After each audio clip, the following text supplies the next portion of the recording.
नमस्कार।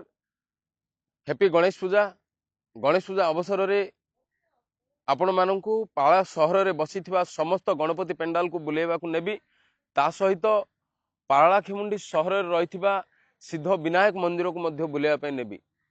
ता पूर्वर गोटे छोटिया प्रश्न रे कार्यक्रम को आरंभ करी।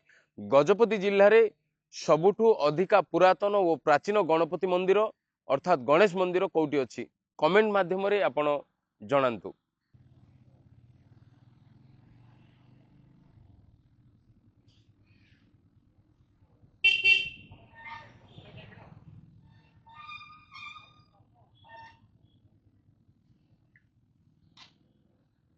पारलाखेमुंडी सहर एवं आखपाख अंचल जदि बुलिबा ये गोटे मात्र ही से हूँ विनायक मंदिर जोठिकी महाविनायक सिद्ध विनायक गणपति बापा पूजा पाउछंदी।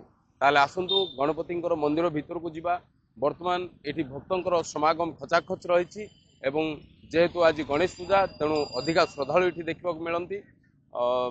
वर्तमान मु मंदिर पाखे पहुंची मंदिर पारिपार्श्व दृश्य आपण मैंने देखुए कि भाव में भिड़ रही एवं एठी बाहर प्रदीप प्रज्वलन चली सहित भितर महाप्रभु को पूजा अर्चना चली।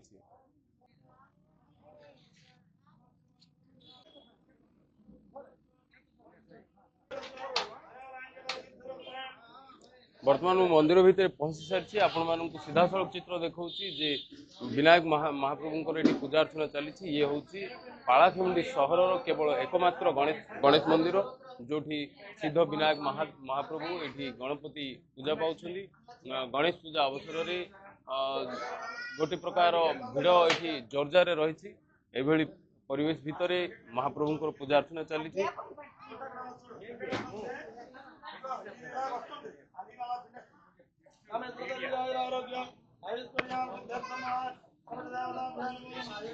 आगे कौन कहबे केते वर्ष होला ए मंदिर नमो नमः हवा मौजे केते वर्ष होला ए मंदिर 35 वर्ष होला। कौन कहबे केमिति महाप्रभु को सारिध्य रही केते लोक भिड़ होउछन्ती गणपति पूजा केवल गोटे दिन भिड़ होउछ ना प्राय गोटे दिन कल गणेश पूजा दिन का हबो तापर नवरात्र होम 9 दिन जाक होम चले बेटे वर्ष सारा मंदिर खुला होय ना केवल गणेश पूजा खुला ना वर्ष दिन खुला अछि। गणेश पूजा दिन बेसी खोले अछि। निश्चित भाव में जहाँ एठिकार पुरोहित पुजारी बसते से कहते जे ये गणेश पूजा एवं नवरात्रि पूजा एठी भिड़ रुहे एवं वर्तमान जेहेतु गणेशंकर पूजा चली श्रद्धालु भिड़ रही तेणु ये पुरोहित कथा समय देना तथापि आपण मानक मु पारिपार्श्विक चित्र देखा श्रद्धालु मान भिड़ जोरजार हो सीधा सड़क चित्र आपण मैंने देखुं। ये हूँ श्रद्धालु मान भिड़ केवल पालाखेमुंडी सहर में गोटे मात्र मंदिर जोटा कि गणेश मंदिर पालाखेमुंडी रेलवे पालाखेमुंडी आपणकर जो नुआ बस स्टैंड रही सुंडीसाई निकट में मंदिर रही। गणेश मंदिर रे गणेश स्वतंत्र विराजमान होइचंदी किंतु पेंडेल रे किछि लोक निजर परिश्रम को नेकी सजै सुंदर करके रखि थांती। अच्छा आज्ञा मु तो ए जगहटा गोटे बुलीची एटा होची तेलीसाई पाखर आज शुक्ल पक्ष भाद्रव मास चतुर्थी गणेश पूजा आ ये होचंदी अग्र पूज्य गणाधिपति। ये भी बहुत प्राचीन मंदिर आउ पाखापाखि किसी मंदिर अच्छी से विषय में मुझे शुणा को पाई किंतु केबे जाई पारनी आउ ए मंदिर को आसिकी मु बहुत सौभाग्य मन करुच्ची आ बहुत खुशी अनुभव करुच्ची। गोटे प्रश्न आपन को रहइबो गजपति जिल्ला रे सर्वपुरातन प्राचीन गणेश मंदिर कोठी अछि?